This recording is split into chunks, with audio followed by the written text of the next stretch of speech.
Good morning friends, আমি জসিম শেখ। আজকে চলে এসেছি একটি আখ চাষির কাছে, যিনি অনেক দিন ধরে আমাদের বেস্টিজে প্রোডাক্ট ব্যবহার করছে।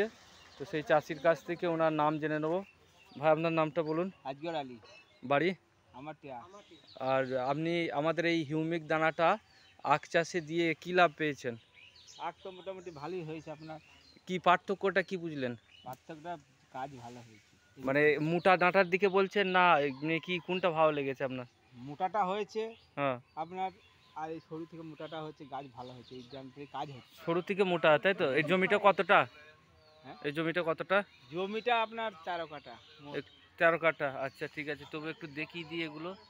আখের তো বিশাল ইয়ে হয়েছে গো, মোটা মোটা আখ হয়েছে তো একদম।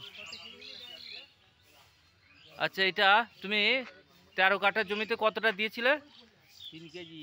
3 কেজি দিয়েছিলে, তাই তো? আর এই লঙ্কাতেও আমাদের এই দানাটা দিয়েছিলে। আচ্ছা, তাহলে এইটা কি আগামীতে আবার দেবে না দেবে না? দেবো।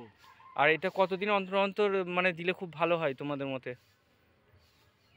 আমার মতে তো একবার ধরে দিয়েছি, একটু জোরে জোরে। আর একবার দিলে তো তোমার।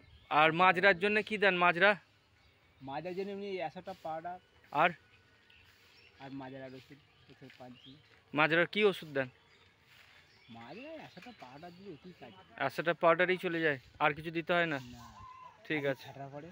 ঠিক আছে। তাহলে আমাদের ওই ন্যানোটেক হিউমিক লিকুইড, হিউমিক দানা, এইগুলো সামনেতে স্প্রেতে দেবেন তো? ঠিক আছে। আর 5টা চাষিকে এই বিষয়ে বলবেন না, বলা যাবে না? বলতে হবে, ওদের অসুবিধা আছে। বলতে হবে। ঠিক আছে, অনেক ধন্যবাদ আপনাকে।